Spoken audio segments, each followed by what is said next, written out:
Class की थी उसमें एक्सटेंट ऑफ ओवरलैपिंग वाला जो कंसेप्ट है वो सीख लिया था। Overlapping is a VBT. अब वीबीटी हमारी समाप्त हो चुकी है, बट बेचारी जो वीबीटी है उसका ना एक बहुत ही महत्वपूर्ण ड्रॉबैक ही है।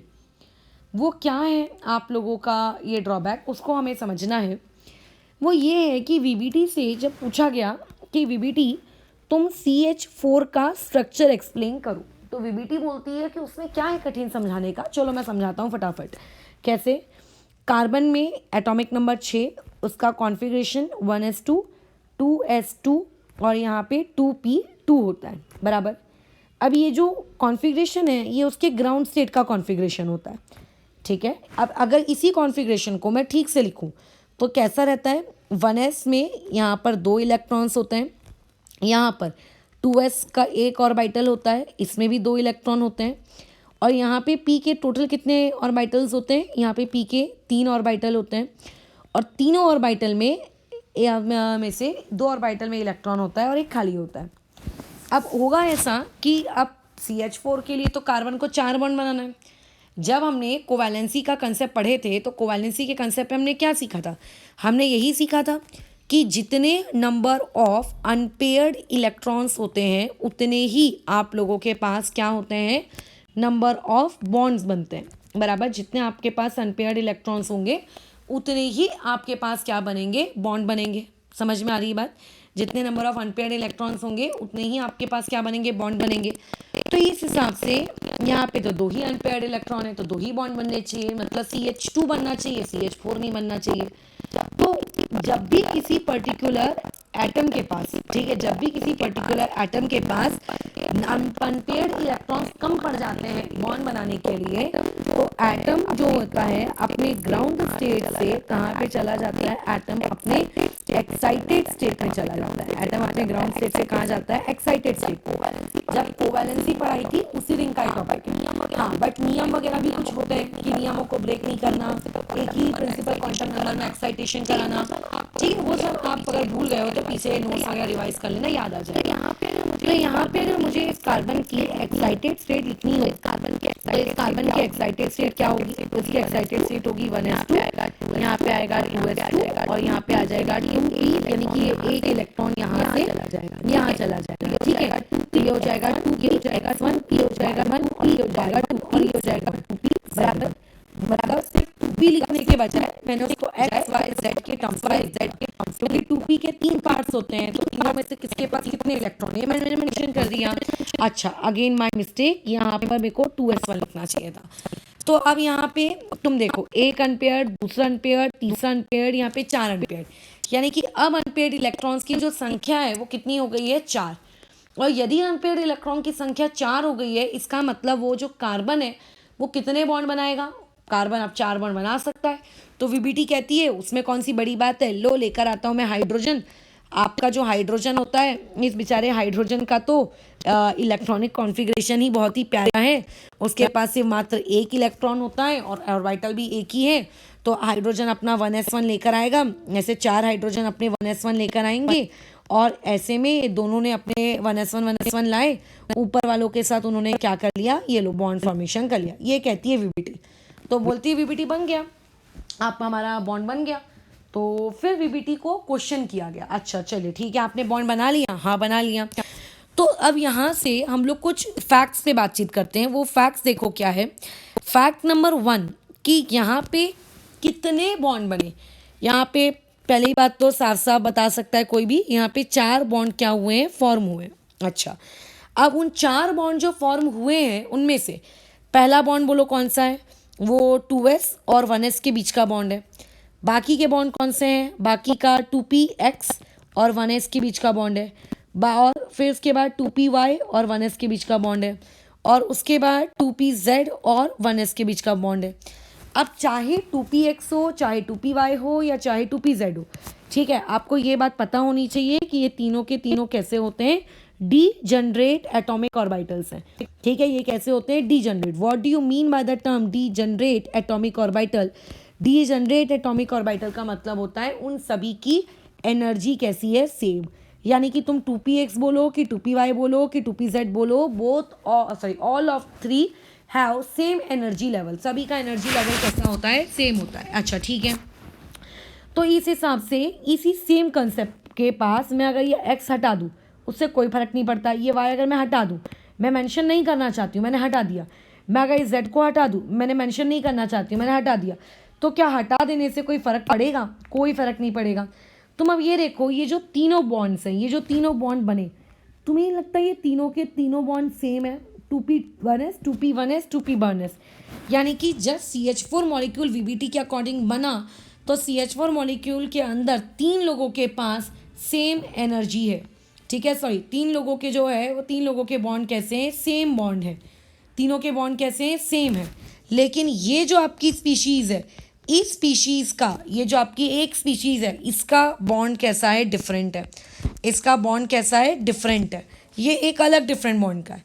अब अगर दो लोगों के बॉन्ड अलग होंगे तो उनको तोड़ने के लिए जो एनर्जी आपको देनी पड़ती है, वो एनर्जी भी आपको कैसी देनी पड़ेगी, ज़्यादा देनी पड़ेगी। मतलब ऑब्वियसली इक्वल तो दोगे नहीं ना। ठीक है, तीनों आपके दो, आपके तीन प्रकार के बॉन्ड सेम है, 2p1s 2p1s 2p1s, तो उनको तोड़ने के लिए तो तुम सेम ही एनर्जी दोगे। बट वो जो 2s1s है, अगर उसको तोड़ना है CH4 में, तो ऐसे में आपको उसको तोड़ने के लिए अलग एनर्जी देनी पड़ेगी। हाँ, क्योंकि वो है भी अलग प्रकार का, वो है भी अलग प्रकार का। तो देयरफॉर तुम ये कह सकते हो कि आपके CH4 मॉलिक्यूल के अंदर जो चारों बॉन्ड्स होते हैं, all four bonds are not identical according to VBT। ठीक है, all four bonds are not identical. उसमें से तीन एक जैसे होते हैं और एक उनमें से क्या होता है, अलग होता है। अगर चारों बॉन्ड अलग हैं तो उनको तोड़ने के लिए जो हमको एनर्जी देनी पड़ती है, वो एनर्जी भी कैसी होगी, डिफरेंट होगी। तो बॉन्ड एनर्जी तीन लोगों की कैसी आएगी, सेम आएगी। और जो एक होगा उसकी बॉन्ड एनर्जी कैसी आएगी, डिफरेंट आएगी। बराबर। अब अगर चारों बॉन्ड में से तीन बॉन्ड सेम है, तो जो तीन बॉन्ड सेम है उनकी बॉन्ड लेंथ भी कैसी आएगी, सेम आएगी। और जो एक है वो एक आप लोगों का कैसा आएगा, डिफरेंट आएगा। तो ये VBT कहती थी। ठीक है, ये VBT का कहना था। ठीक है, कि CH4 के अंदर में आपके जो तीनों बॉन्ड होते हैं, वो तीनों बॉन्ड कैसे आप लोगों के आइडेंटिकल नहीं होते, और सर तीन आइडेंटिकल होते हैं और एक आप लोगों का आइडेंटिकल होता है। ये VBT ने कहा। ओके, फिर हम लोग कुछ बात करते हैं एक्सपेरिमेंटल फैक्ट्स की। एक्सपेरिमेंट्स किए गए, बराबर, एक्सपेरिमेंटल डेटाबेस आया। अकॉर्डिंग टू एक्सपेरिमेंट्स, जब उन्होंने बोला कि एक काम करो, चारों बॉन्ड को तोड़ो। ठीक है, आप एक काम करो, चारों बॉन्ड को तोड़ो। तो वो ये पाते हैं कि एक्सपेरिमेंट इंफॉर्मेशन के बेसिस पे जो VBT कह रही थी कि चारों बॉन्ड अलग है, तीन एक जैसे एक अलग, तो तीनों को तो सेम एनर्जी लगनी चाहिए थी। वो जो एक डिफरेंट था उसको डिफरेंट एनर्जी लगनी चाहिए थी।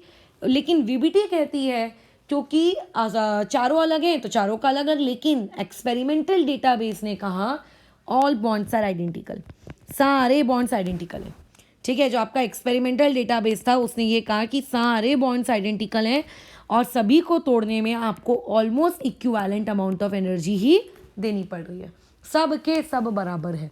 यानी कि जो VBT कह रहा था, VBT क्या कह रहा था, हमें भी दिख रहा था हमारी आंखों से कि वो चारों के चारों में से तीन एक जैसे हैं और बाकी का एक अलग है, बराबर, हमको दिख रहा था ना।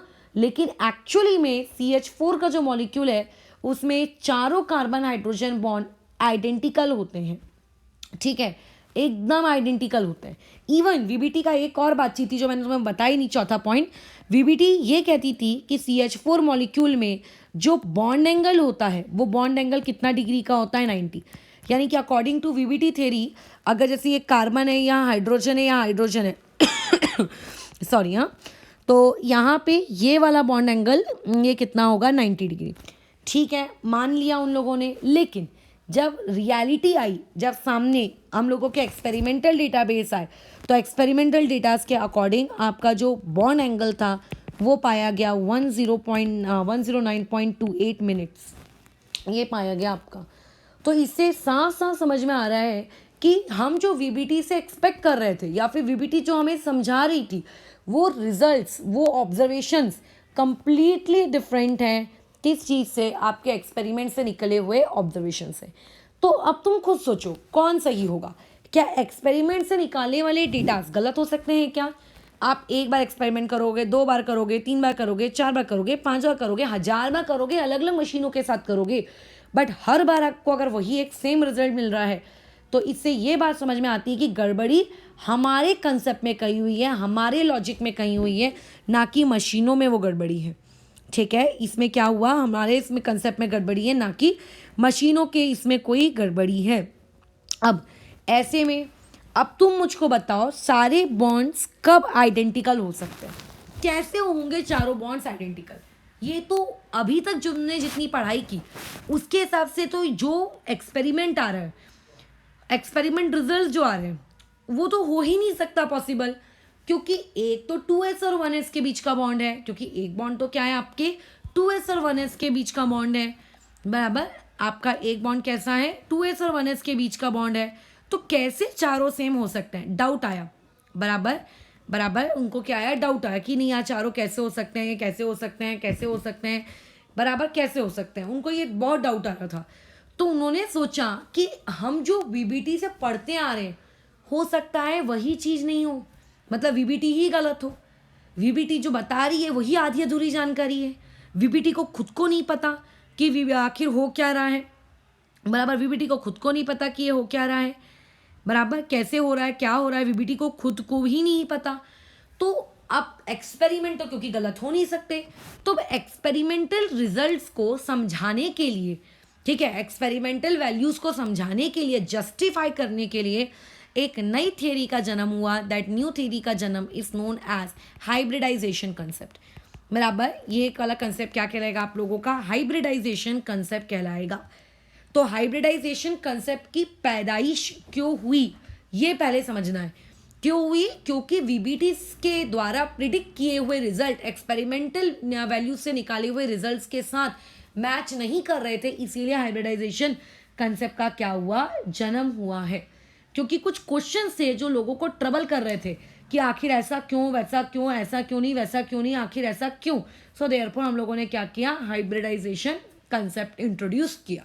हो सकता है इस हाइब्रिडाइजेशन कंसेप्ट का भी तुम अभी आगे 4 क्लासेस में जाने के बाद पढ़ो कि यार ये हाइब्रिडाइजेशन कंसेप्ट भी गलत है ना। तो केमिस्ट्री में कैसा होता है, आप लोग अभी नीचे की चीज़ें पढ़ते हो कि किस तरीके से डेवलपमेंट हुई, केमिस्ट्री किस तरीके से डेवलप हुई, ठीक है। आप ऑब्वियस है कि ऐसा नहीं पढ़ाया जा सकता आपको कि जो लास्ट लेटेस्ट मॉडल है डायरेक्ट हम वही पढ़ेंगे, ठीक है, ऐसा नहीं होता है। आपको पूरा बेस से पता होना चाहिए स्टार्टिंग से कि क्या हुआ, कैसे हुआ।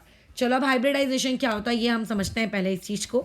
तो देखो हाइब्रिडाइजेशन को हमारी टीचर एक्चुअल में मैंने भी तो पढ़ाई है, ऑब्वियसली पैदा होते बराबर तो ज्ञान अर्जित होता नहीं है।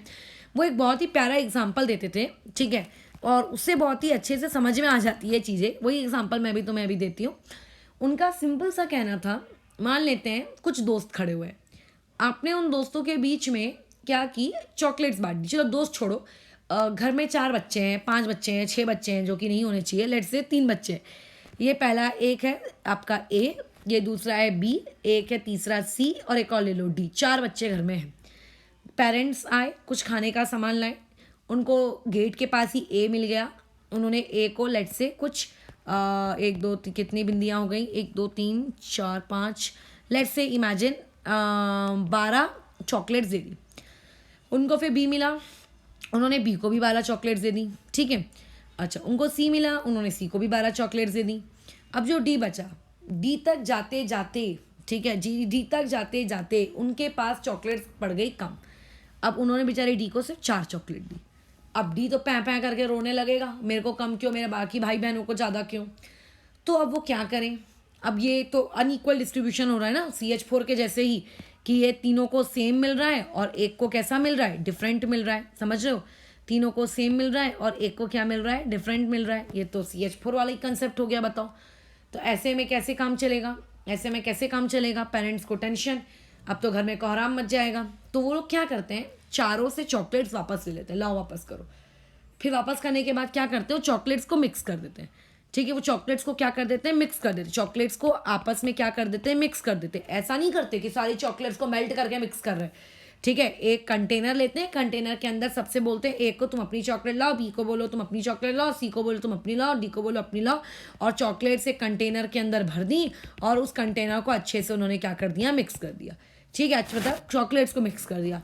तो अभी उस कंटेनर के अंदर चॉकलेट्स की क्वांटिटी कितनी है, उस कंटेनर के अंदर में चॉकलेट्स की क्वांटिटी कितनी है, ऐड करो कितनी है, तो आप पाओगे कि 40 चॉकलेट्स है ऑल टोटल।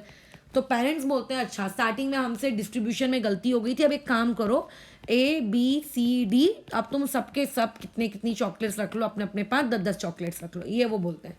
तो इससे डी को भी कोई दिक्कत नहीं हुई। क्यों दिक्कत नहीं हुई? क्योंकि पहले वो क्यों रो रहा था, क्योंकि उसको अनइक्वल मिल रहा था, और अब उसको क्या हो गया, इक्वल मिल गया। तो यही चीज कहलाती है हाइब्रिडाइजेशन, बराबर। यही सेम लॉजिक चलाओ हाइब्रिडाइजेशन में, कि पहले 3 बॉन्ड सेम थे, एक बॉन्ड अलग था, बट एक्सपेरिमेंट वाले चीजें बोल रही हैं कि नहीं, वो तीसरा चौथा अलग नहीं हो सकता। इसका मतलब चौथे ने भी तीनों के साथ सेम होना चाहिए था।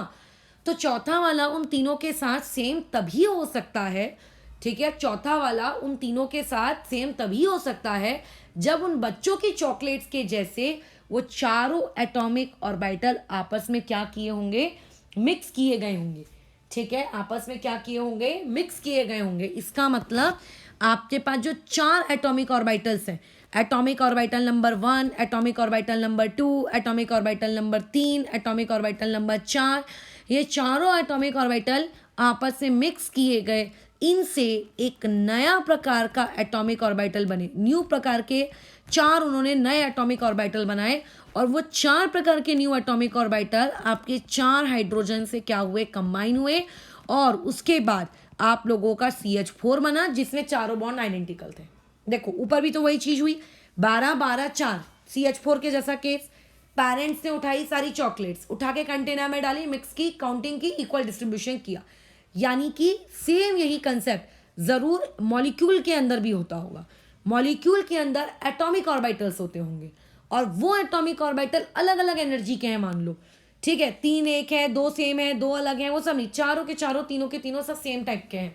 तो वो जो चारों के चारों लोग हैं, वो लोग पहले क्या होंगे, डायरेक्ट हाइड्रोजन के साथ बॉन्ड बनाने नहीं पहुंच जाएंगे, क्योंकि बिना मिक्सिंग किए अगर वो हाइड्रोजन के साथ बॉन्ड बनाने चले गए तो इससे क्या होगा, इससे ये चीज होगी कि हमारे एक्सपेरिमेंटल डेटाबेस और हमारा कंसेप्ट मैच नहीं करेगा। तो लोगों ने सोचा, यानी कि इनडायरेक्टली साइंटिस्ट लोगों ने सोचा कि जरूर आपके 4 एटॉमिक ऑर्बिटल किसी भी दूसरे एटम के साथ बॉन्ड बनाने से पहले वो खुद ही खुद लोग आपस में ही क्या कर रहे होंगे, आपस में ही उन्हीं लोगों ने खुद ब खुद क्या कर ली होगी, आपस में ही खुद उन लोगों ने क्या कर ली होगी, अपनी ही चारों लोगों ने अपनी ही अंदर अपनी ही खुद की क्या कर ली, इंटरमिक्सिंग कर ली, और इंटरमिक्सिंग करने के बाद 4 न्यू एटॉमिक ऑर्बिटल बनाए ऑफ सेम एनर्जी। ठीक है, चारों की एनर्जी कैसी रखी उन्होंने, उसने सेम रखी, बराबर। और फिर वो जो 4 नए एटॉमिक ऑर्बिटल बने, उन 4 सेम एनर्जी के एटॉमिक ऑर्बिटल ने आपके हाइड्रोजन के साथ बॉन्ड बनाए। अब क्योंकि ऊपर वाले 4 भी सेम, नीचे वाले 4 भी सेम, इसीलिए सारे बॉन्ड बराबर, इसीलिए ऑल बॉन्ड्स आर आइडेंटिकल। ऐसा कुछ हुआ होगा। तो यानी कि ओवरलैपिंग क्या होती है, 2 एटम्स के बीच के एटम नंबर 1, एटम नंबर 2, दोनों के ऑर्बिटल एक दूसरे से ओवरलैप कर रहे हैं। बट हाइब्रिडाइजेशन में एटम नंबर 2 का कोई रोल ही नहीं होता। एटम नंबर 2 तो अभी पिक्चर में आया ही नहीं है। एटम नंबर 2 अभी साइड रोल में है, बाजू में खड़ा हुआ पूरा गेम देख रहा है। एटम नंबर 1 के ही एटॉमिक ऑर्बिटल जो ओवरलैप करने वाले थे वो ओवरलैप नहीं करते हैं। वो बोलते हैं कि पहले हम आपस में ही अपना मामला सुलटा लें, उसके बाद हम लोग ओवरलैपिंग करने जाएंगे।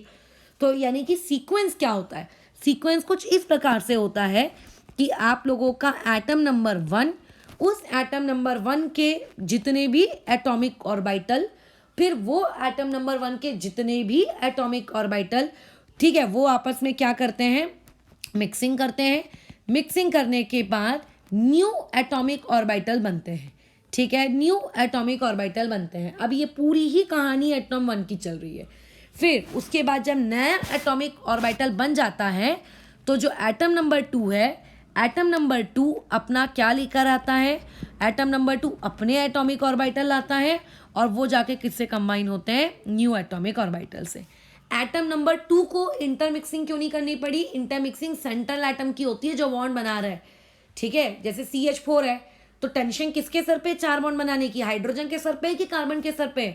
कार्बन के सर पे है ना। यानी कि जो सेंट्रल एटम होगा, सेंट्रल एटम के जो एटॉमिक ऑर्बिटल होंगे वो आपस में क्या कर लेते हैं? खुद ही खुद इंटरमिक्सिंग करते हैं, न्यू एटॉमिक ऑर्बिटल बंद करते हैं और वो नीचे वाला एटॉमिक ऑर्बिटल ऊपर के न्यू एटॉमिक ऑर्बिटल से कंबाइन होता है। और इस कॉम्बिनेशन की प्रोसेस के बाद आप लोगों का एक क्या होता है? मॉलिक्यूल फॉर्म होता है। मॉलिक्यूल फॉर्म होता है। ये पाथ किसने सजेस्ट किया? हाइब्रिडाइजेशन ने सजेस्ट किया। ये जो पूरा का पूरा पाथ है ये किसने सजेस्ट किया? हाइब्रिडाइजेशन ने सजेस्ट किया कि देखो मेरे अकॉर्डिंग ऐसा ऐसा हो रहा होगा। अदरवाइज जो आपकी ओवरलैपिंग थी या फिर कह सकते हो जो आपका वीबीटी कंसेप्ट था, वो वीबीटी कंसेप्ट क्या कहता था? वीबीटी कंसेप्ट ये कहता था कि आप लोगों का जो एटम नंबर 1 है, चाहे वो सेंट्रल एटम ही क्यों ना हो, सेंट्रल एटम महाशय अपना एटॉमिक ऑर्बिटल लाते हैं। एटम नंबर 2 जो कि उससे साइड में जाके अटैच होने वाले हैं वो अपना एटॉमिक ऑर्बिटल लाते हैं और दोनों ही आपस में क्या हो जाते हैं? कंबाइन हो जाते हैं और लोग कंबाइन होकर मॉलिक्यूल बन गया। लेकिन हाइब्रिडाइजेशन वाला कंसेप्ट ने बीच में आके टंगड़ी मारी और उसने बोला रुको, सेंट्रल एटम डायरेक्ट अपने एटॉमिक ऑर्बिटल को ओवरलैपिंग में इन्वॉल्व नहीं करेगा। वो पहले उनको मिक्स करेगा, उनसे न्यू एटॉमिक ऑर्बिटल बनाएगा और फिर उनको आपके ओवरलैपिंग के लिए भेजेगा कि जाओ अब तुम लोग रेडी हो गए, अब जाके जंग लड़ो, ठीक है। डायरेक्ट उनको मैदान में नहीं कूदा देगा कि जाके जंग लड़ो, उनको पहले तैयार करेगा न्यू एटॉमिक ऑर्बिटल बनाकर, ठीक है। उनको पहले क्या करेगा? ट्रेनिंग देगा कि तुम चारों एक हो, तुम चारों एक हो, पहले तुम लोग मिलो आपस में अच्छे से, उसके बाद जाके फाइट लड़ना। तो ये डिफरेंस होता है वीबीटी और hybridization. This is the difference between VBT hybridization, VBT hybridization, ठीक है। और इस पूरी प्रोसेस के दौरान जो नए एटॉमिक ऑर्बिटल क्रिएट होते हैं उन्हें नए नए एटॉमिक ऑर्बिटल नहीं कहते, उन्हें हम लोग कहते हैं हाइब्रिड ऑर्बिटल यानी कि HO। उन्हें क्या कहा जाता है? हाइब्रिड ऑर्बिटल यानी कि HO। यानी कि हाइब्रिड ऑर्बिटल क्या है? थ्योरेटिकल सवाल। तो इंटरमिक्सिंग के दौरान जो नए इक्वल एनर्जी के, ठीक है, जो नए इक्वल एनर्जी के एटॉमिक ऑर्बिटल फॉर्म हुए, न्यू एटॉमिक ऑर्बिटल फॉर्म, ठीक है, new atomic orbital form which have equal energy, जिनके पास एनर्जी कैसी है? इक्वल है। उन लोगों को हम लोग क्या कहते हैं? आप लोगों का हाइब्रिड ऑर्बिटल कहते हैं। उन्हें हम लोग क्या कहते हैं? हाइब्रिड ऑर्बिटल कहते हैं। तो इस तरीके से होता क्या है? सेंट्रल एटम कभी भी अपने एटॉमिक ऑर्बिटल को बॉन्ड में इन्वॉल्व नहीं करता। सेंट्रल एटम कभी भी बॉन्ड बनाने के लिए एटॉमिक ऑर्बिटल को नहीं भेजता। सेंट्रल एटम हमेशा बॉन्ड फॉर्मेशन के लिए किसको भेजता है? हाइब्रिड ऑर्बिटल को। ऐसा सोचने से किसी के पास इस बात का कोई प्रूफ नहीं है, ठीक है। किसी ने अंदर बॉन्डिंग देखी क्या? नहीं देखी। किसी ने कुछ देखा क्या? नहीं देखा। ये सिर्फ एक कल्पना है। लेकिन इस कल्पना के बेसिस पर अगर मैं ऐसा सोचूं कि सेंट्रल एटम ने अपने हाइब्रिड ऑर्बिटल भेजे तो मेरी जो वीबीटी के शॉर्टकम्स थे कि चारों बॉन्ड आइडेंटिकल कैसे हैं नहीं समझ में आ रहा है, तो हाइब्रिडाइजेशन बोलती है, लो अब आ गया ना समझ में। जब चारों चीजें आइडेंटिकल होंगी, क्योंकि हाइब्रिड ऑर्बिटल्स कैसे होते हैं? आइडेंटिकल होते हैं। मिक्स होने से पहले कैसा होगा? जैसे अगर मैं एग्जाम्पल के तौर पे CH4 लूँ, तो उसमें आप लोगों का इन कार्बन 4 एटॉमिक ऑर्बिटल कौन कौन से थे? 4 एटॉमिक ऑर्बिटल में एक 2s था, एक आप लोगों का 2px था, एक आप लोगों का 2py था और एक आप लोगों का 2pz था। तो आपकी हाइब्रिडाइजेशन कहती है कि ये चारों एटॉमिक ऑर्बिटल आपस में मिक्स होंगे, मतलब 2s मिक्स होगा 2px से, 2px मिक्स होगा 2py से, ये सब आपस में मिक्स होंगे।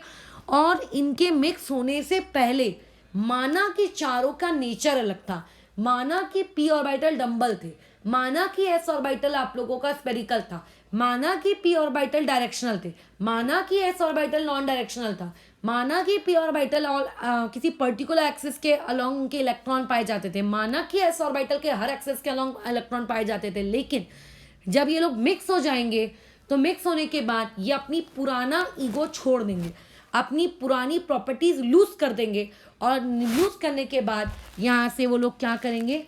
4 नए प्रकार के ऑर्बिटल बनाएंगे, ठीक है। New atomic orbital 1, new atomic orbital 2, new atomic orbital 3 और न्यू एटॉमिक ऑर्बिटल नंबर 4। ये इस तरीके से 4 बनाएंगे, 4। और जब ये 4 न्यू एटॉमिक ऑर्बिटल बनाएंगे तो इन चारों की जो प्रॉपर्टीज है, ठीक है, वो प्रॉपर्टीज कैसी रहेगी, सेम। इन न्यू एटॉमिक ऑर्बिटल को इससे कोई फर्क नहीं पड़ेगा कि मिक्सिंग होने से पहले मैं कैसा था, तू कैसा था। अब मिक्स हो गए ना, अब हम चारों बराबर। अब ये 4 बराबर चीजें जब 4 बराबर हाइड्रोजन के साथ कंबाइन होंगी, फिर से रिपीट करती हूँ, जब ये 4 बराबर चीजें 4 बराबर हाइड्रोजन के साथ कंबाइन होंगी तो क्या होगा, आप लोगों का बाउंड बराबर रहेंगे चारों, है ना। अब जब इस new atomic orbital number 1, new atomic orbital number 2, new atomic orbital number 3, new atomic orbital number 4, जब ये चारों ही सेम है तो 1 2 3 4 काय को लगाना है ना, सबको NaO ही लिखो। अब ये वाला NaO भी हाइड्रोजन से कंबाइन हुआ, ये वाला भी हाइड्रोजन से कंबाइन हुआ, ये वाला भी हाइड्रोजन से, ये वाला भी हाइड्रोजन से, ऐसे हुआ।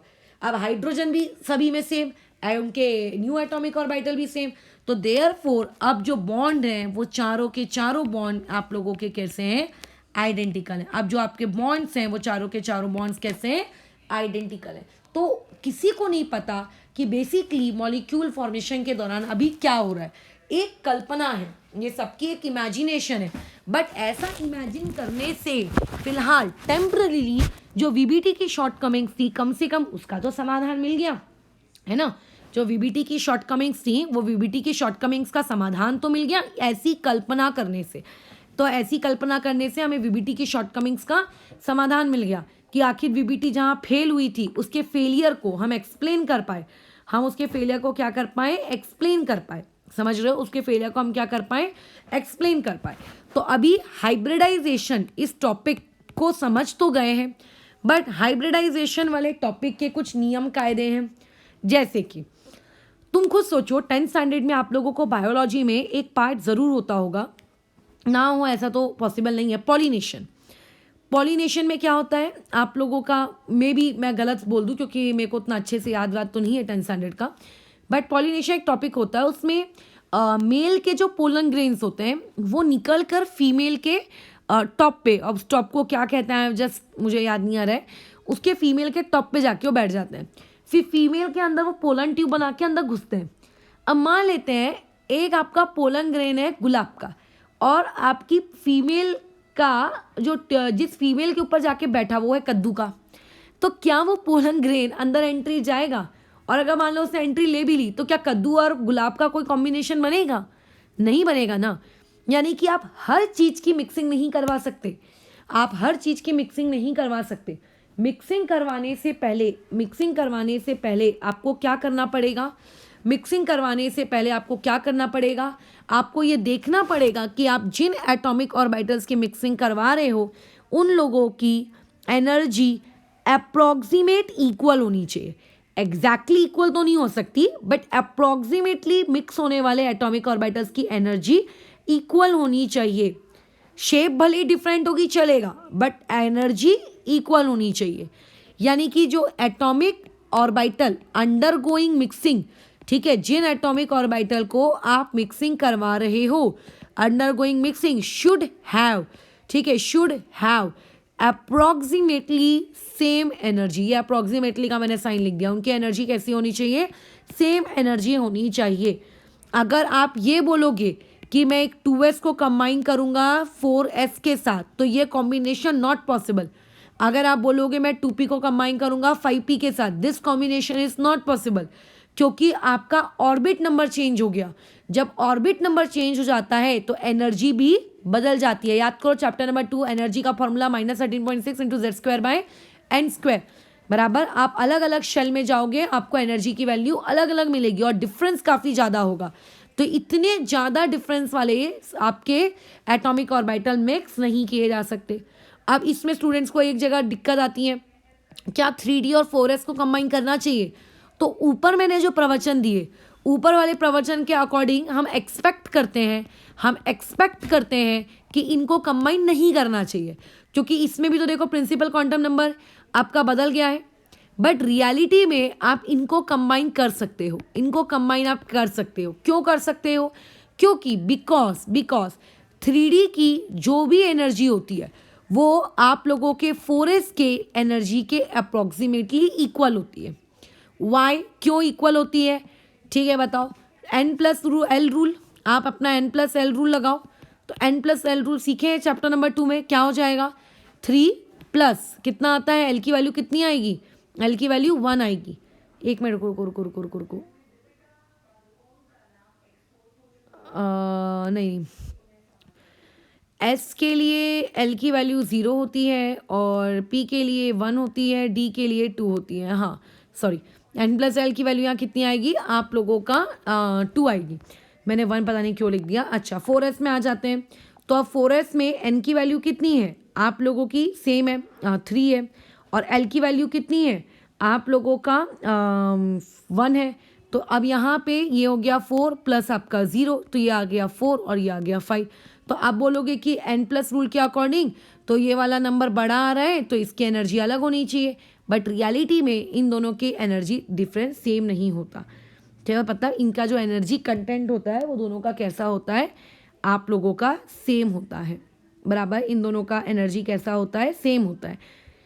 तभी तो हम लोग जब इलेक्ट्रॉन्स की फिलिंग करते हैं तो इलेक्ट्रॉन्स की फिलिंग में पहले कौन फिल होते हैं? पहले 4s फिल होते हैं, उसके बाद कौन फिल होते हैं? 3D फिल होते हैं। क्यों 3D फिल होते हैं? क्योंकि देखो इनका N+L ज़्यादा आ रहा है। ठीक है, इनका N+L क्या आ रहा है? ज़्यादा आ रहा है। तो कायदे से 4s और 3D, माना कि दोनों के बीच का एनर्जी डिफरेंस है, बट ये एनर्जी डिफरेंस बहुत बहुत बहुत बहुत ज़्यादा नहीं है। ठीक है, अप्रॉक्सीमेटली इनके बीच की एनर्जी कुछ हद तक सेम होती है।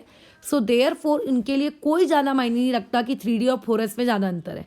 हाँ, अगर तुम बोलोगे 3s और 4s में ज़्यादा अंतर है तो हाँ अंतर है। तुम बोलोगे 3p और 4p में ज़्यादा अंतर है, हाँ अंतर है। लेकिन 3D और 4s में ज़्यादा अंतर नहीं होता है। देयरफॉर इलेक्ट्रॉन आसानी से क्या कर सकते हैं आप लोगों का? क्या कर पाएंगे? मिक्सिंग में पार्टिसिपेट कर सकते हो। तो ये मिक्सिंग अलाउड होती है। ठीक है, ये मिक्सिंग क्या होती है? अलाउड होती है। अच्छा, अब तीसरा रूल, एटॉमिक ऑर्बिटल जिनको आप मिक्स कर रहे हो उनकी अप्रॉक्सीमेट एनर्जी सेम होनी चाहिए। I do agree. ठीक है, उनकी अप्रॉक्सीमेट एनर्जी क्या होनी चाहिए? सेम होनी चाहिए। I do agree.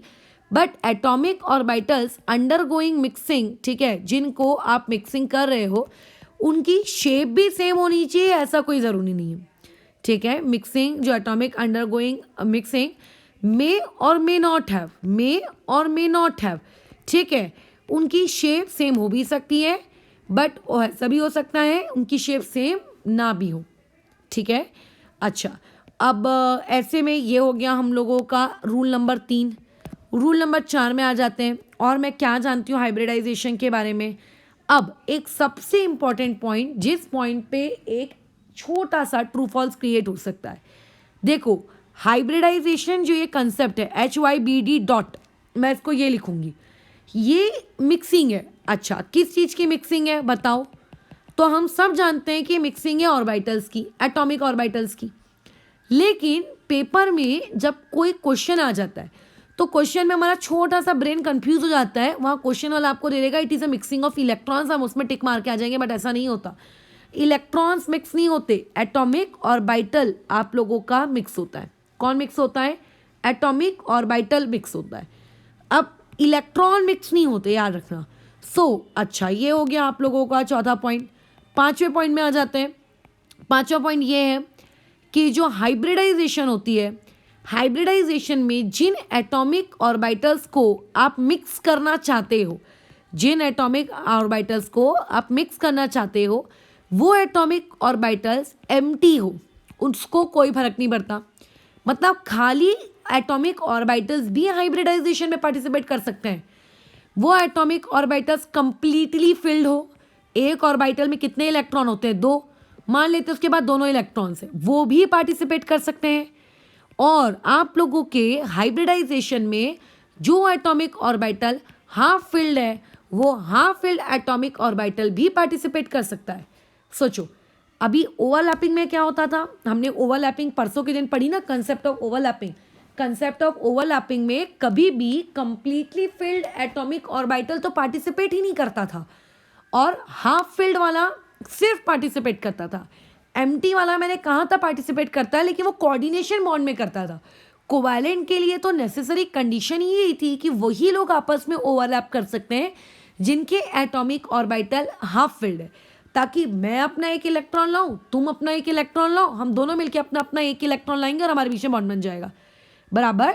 ये कंसेप्ट चलता था हाइब्रिडाइजेशन का, ये कंसेप्ट चलता था किसका, आपके ओवरलैपिंग का। बट हाइब्रिडाइजेशन कहता है क्योंकि मेरे इसमें तो इलेक्ट्रॉन्स का कोई रोल ही नहीं है, मेरे लिए तो इलेक्ट्रॉन मायने नहीं रखते, तो तुम चाहे कंप्लीट लाओ, तुम चाहे एम्प्टी लाओ, कि तुम चाहे फील्ड लाओ, मुझे उससे कोई फर्क नहीं पड़ता, बराबर, मुझे उससे कोई फर्क नहीं पड़ता। नेक्स्ट आ जाते हैं पॉइंट नंबर 6 में। ये सारे हम कैरेक्टरिस्टिक्स पढ़ रहे हैं हाइब्रिडाइजेशन वाली प्रोसेस की, ठीक है। अच्छा, कैरेक्टरिस्टिक नंबर 6, मान लेते हैं आपने 6 एटॉमिक ऑर्बिटल्स आपने क्या किए, कंबाइन किए। नंबर ऑफ एटॉमिक ऑर्बिटल्स जो आप कंबाइन कर रहे हो वो कितने होंगे, 6 होंगे। तो उन 6 एटॉमिक ऑर्बिटल्स को कंबाइन करने के बाद जो हाइब्रिड ऑर्बिटल्स बनेंगे वो भी 6 होंगे, ठीक है। Number of hybrid orbitals formed, यानी कि जितने आप एटॉमिक ऑर्बिटल्स को जोड़ोगे उतने आप लोगों के पास क्या बनेंगे, एटॉमिक ऑर्बिटल जितने आप जोड़ोगे उतने ही आप लोगों को क्या मिलेंगे, आपको हाइब्रिड ऑर्बिटल मिलेंगे। पॉइंट नंबर 7, हाइब्रिड ऑर्बिटल्स को एक तरीके से रिप्रेजेंट किया जाता है, जैसे एस ऑर्बिटल की शेप अलग थी, पी ऑर्बिटल की शेप अलग थी, डी ऑर्बिटल की शेप अलग थी, एफ ऑर्बिटल की शेप अलग थी, सारे एटॉमिक ऑर्बिटल्स की शेप अलग थी, ठीक है। एटॉमिक ऑर्बिटल्स जो आपके रहते हैं 4 प्रकार के, एस, उसके बाद कौन होता है आपका पी, और एक होता है डी, बराबर, और एक होता है एफ, ये ऐसे, ये एस पी डी एफ। इन सभी की आप लोगों को कैसी थी, डिफरेंट डिफरेंट शेप थी। इन सभी की जो शेप थी वो कैसी थी, डिफरेंट शेप थी। किसी की डम्बल, किसी की डबल डम्बल, किसी की कॉम्प्लेक्स स्ट्रक्चर, किसी का स्पेरिकल।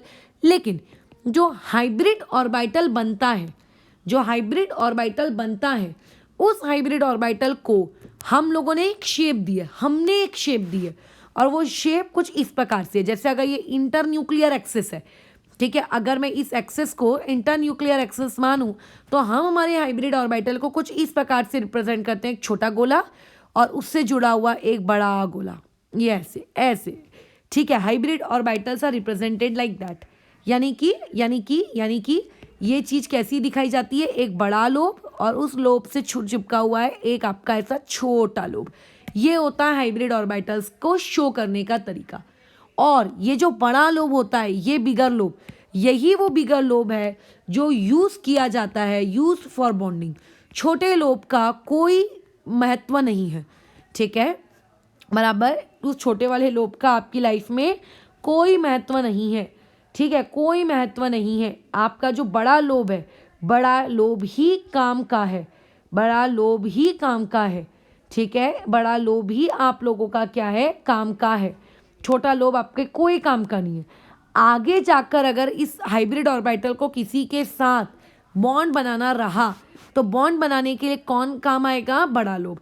जो इलेक्ट्रॉन्स प्रेजेंट होते हैं वो भी किस में मौजूद होते हैं, बड़े लोब में प्रेजेंट होते हैं, ठीक है, छोटे लोब में मौजूद नहीं होते हैं, छोटे लोब में मौजूद नहीं होते हैं, बराबर।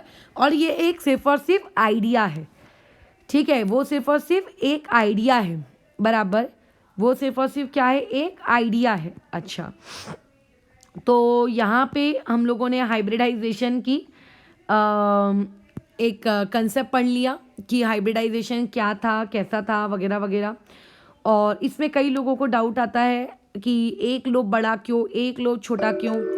तो देखो, अभी तो वो तुम्हारे पार्ट का सिलेबस ही नहीं है। जब तुम बड़े हो जाओगे तो बड़े हो जाने के बाद क्या होगा, आप लोग अगर इस पर्टिकुलर टॉपिक में 1 मिनट, 2 मिनट तक तुम्हें रुकना पड़ेगा।